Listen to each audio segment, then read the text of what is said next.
eh. Katutulog na kayo, tapos Ano ako ba? lang naisip na nandito sa labas. Ingay! Mas bagay kayo. Bakit ba? Tumigil ka! Ay, Maris ko! Sabi niya.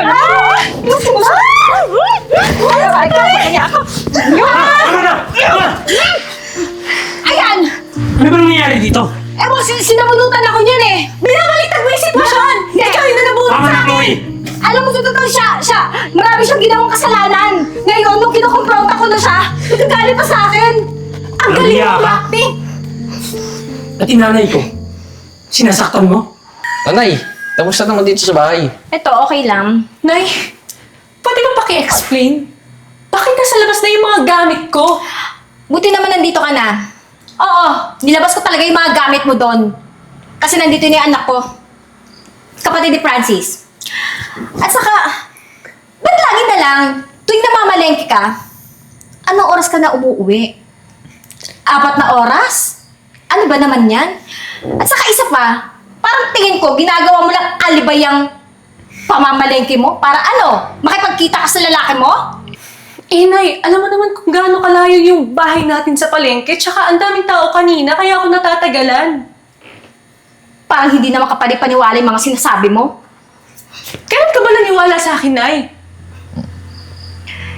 Ewan ko ba sa anak ko? Sa dinami-dami ng babae, ikaw pa yung pinatulan? Francis? Hello, babe. Hello, Francis. Buti naman napatawag ka. Kamusta ka na? Eto, okay naman. Nga pala, babe. Sumahod na kami kahapon eh.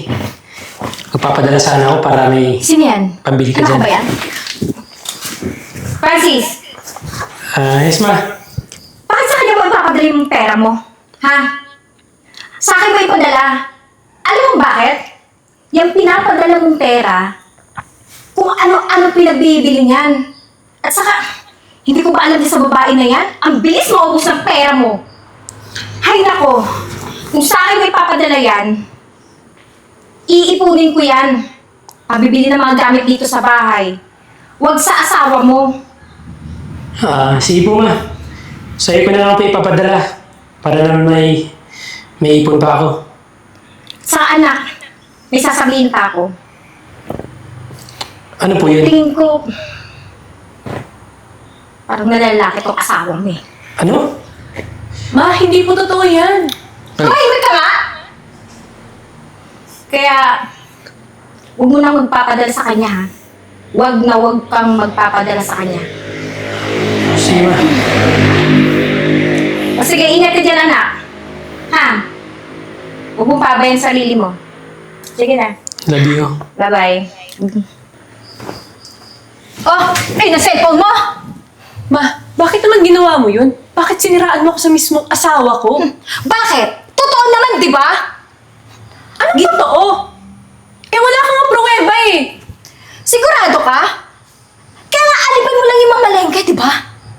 At saka isa pa, sumasagot-sagot ka na sa akin ah! Eh, hindi na kasi tama yung ginagawa mo, ma. Paninirang puri na yan. Baka walang modo mo! Talaga mawawalan ako ng modo dahil hindi mo ako nire-respect. Tumigil na kayo! Hoy, ikaw! Tumigil ka na, ha?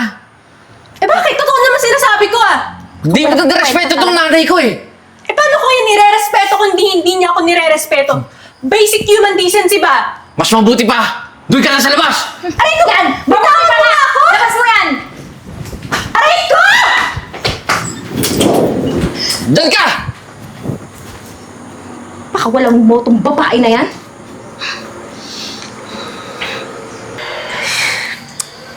Diyos ko, gabing-gabi na. Lamig-lamig pa. Alam mo pa ako. Ma'am!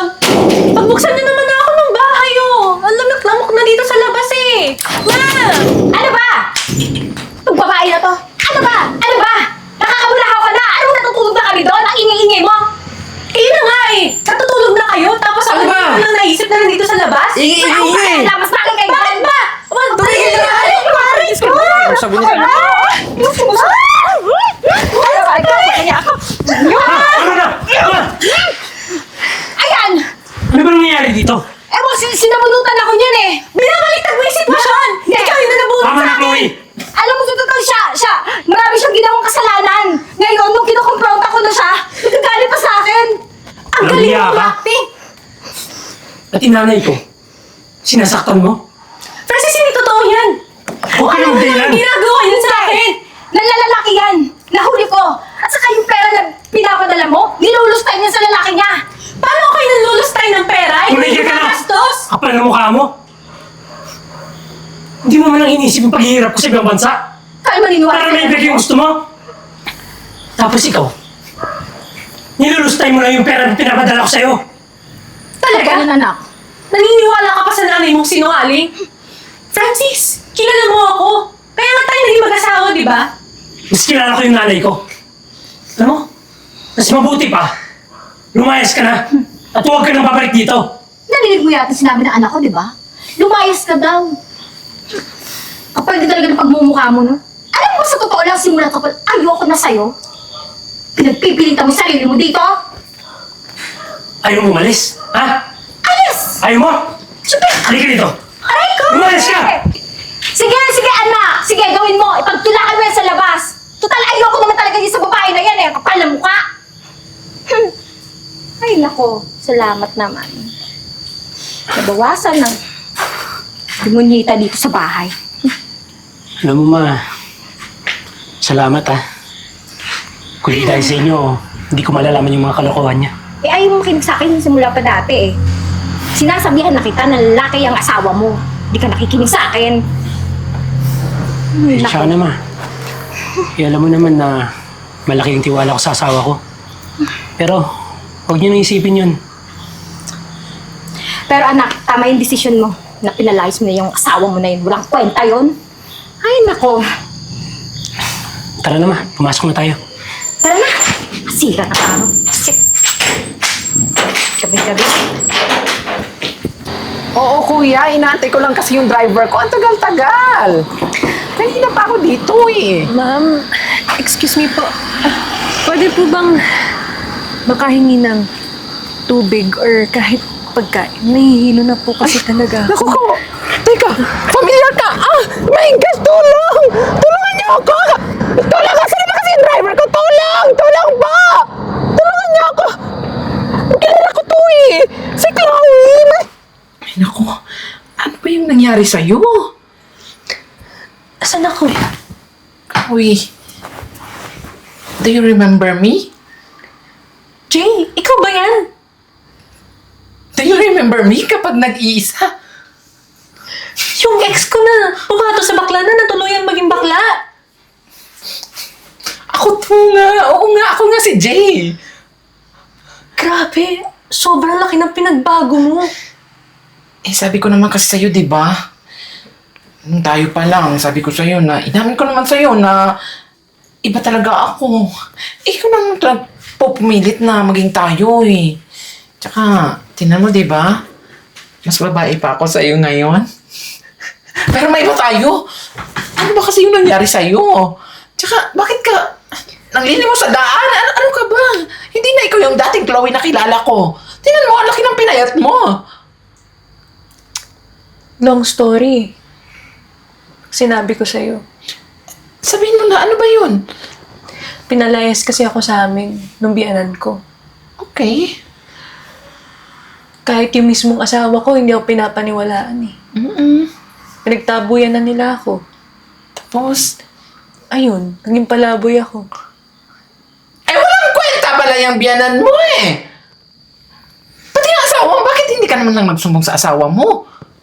Eh paano nga kahit magsumbong ako, mas pinapaniwalaan niya yung nanay niya eh. Alam mo, sobrang laki talaga ng pinagbago mo. Pero, huwag kang mag-alala. Simula ngayon, ako yung tutulong sa'yo. Kita mo naman, di ba? Natupad ko yung pangarap ko na maging isang fashion designer. Oo nga, no? Bilog talaga ang mundo. Paano naging bilog? Kasi Itabingi nga yung pagkatao ka, di ba? puro kakalokohan talaga, Jay. Pero, promise. May pinagsamahan tayo, di ba? Naging magjowa tayo dati. Nagmahalan tayo. Bakit na nakakasuka pakinggan sa ngayon? Huwag kang mag-alala. Tutulungan kita makabangon. Ngayon pa ba na marami na akong pera? Talaga? Paano naman? Basta, akong bahala.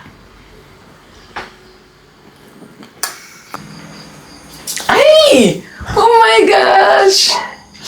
In fairness ha, sis, ang ganda-ganda nitong bahay mo. Alam mo, mabuti na lang talaga. Napalagaw mo yung pera na binigay ko sa'yo. Tingnan mo naman, di ba? Napalagaw mo yung pera sa mga business mo. Naging successful yung mga business na ininvest mo. Siyempre, malaking parte ka dito. Ikaw yung tumulong sa akin, kaya malaki talaga yung utang na loob ko sa'yo. Talaga? May special place ako dyan sa puso mo, ha? Ano naman? Ikaw talaga. Pero, antayin na lang natin yung mga mag-a-apply dito na katulong mo dito sa bahay, tsaka yung magiging personal driver mo. Kasi, kumontak na ako sa agency. Talaga? Tsaka, ang sabi, speaking! Andun natin sila. Pasok! Mga suki! Ayun na yung mga applicant natin, ha? Sis, ito nga pala yung mag-a-apply natin katulong. At ito naman yung mag-a-apply bilang isang personal driver mo. Chloe? Ba't nandito ka? Ikaw ba't nandito ka? Ba't nandito kayo? Teka lang, ma. Baka nag-apply din siguro ng trabaho. Siguro. O baka katulong din dito yan? Excuse me, ha? Kilala mo sila, sis? Tsaka, excuse me, mawalang galang na po, tita. Hindi po mag-a-apply ng katulong tong kasama ko, ha? Kasi siya lang naman po, yung magiging amo ninyo dito sa bahay. Ano? Ha? Tsaka, para sagutin ko yung tanong mo Paano kanina. nangyari yun? Oo, kilala ko tong mga to. Sila lang naman ang sumira ng buhay ko. Ito yung biyanan mo? Correction, ex-husband. Oh my gosh, what a coincidence! Sila pa talaga yung pinadala dito ng agency? Ang small world, di ba? Biruin mo yon? Ang dating nang lalait-lait at ang nagpalalaya sa'yo. Sila pa yung mag-a-apply dito? Chloe. Humingi kami ng tawad sa'yo. Oo nga, Chloe. Kaya lang naman kayo pumunta dito kasi bawal kami sa utang eh. Kailangan kasi namin itong trabaho na to eh. Si J-Boy kasi hanggang ngayon, na-confine pa sa hospital. Oo nga naman, Chloe. Alam nyo, yan ang tinatawag na karma. And lahat naman nangyayari sa buhay ninyo ngayon, deserve ninyo yan. Chloe naman. Alam mo, wala tayong pinagsamahan ah. Wala talaga kayong pinagsamahan. Kasi tinapon mo siya ng parang basura. Tingnan mo ngayon. Ginto na, di ba? Nakikita mo yung asawa mo? Dating basura ngayon, ginto na. Chloe, patawarin mo sana kami. Lalo sa mga nagawa ko sa'yo dati. Sana, baka naman pwedeng balikan mo naman yung anak ko. Nagbago na siya. Alam nyo, matagal ko na kayong napatawad. At tingnan mo naman yung sitwasyon ninyo ngayon. Kulang na lang, maawa ako sa inyo. Pero hindi na ako tumatanggap ng taong walang dignidad at prinsipyo, lalong-lalo ka ng babae ka. Mukha kang pera! Tama ka dyan, sis. Kaya kung ako sa inyo, umalis na kayo dito kasi hindi pa lang kayo nagsisimula, pero you're fired. Narinig nyo naman, di ba? Tara na, anak. Tara naman. Diyos ko, sis. Alam mo, ang galing mo dun, ha? Pero sis, in fairness sa'yo, ha? Proud ako sa'yo kasi nakayanan mo yung mga pagsubok mo sa buhay. Binuin mo yun, ang dami-dami mong pinagdaanan dun sa mga lalaki. Mga pagsubok sa buhay mo. Talagpasan mo. I'm so proud of it. Siyempre, ako pa ba? Ako, Wonder Woman. Ay, ako naman, Sir Wonder Superman mo. Ay!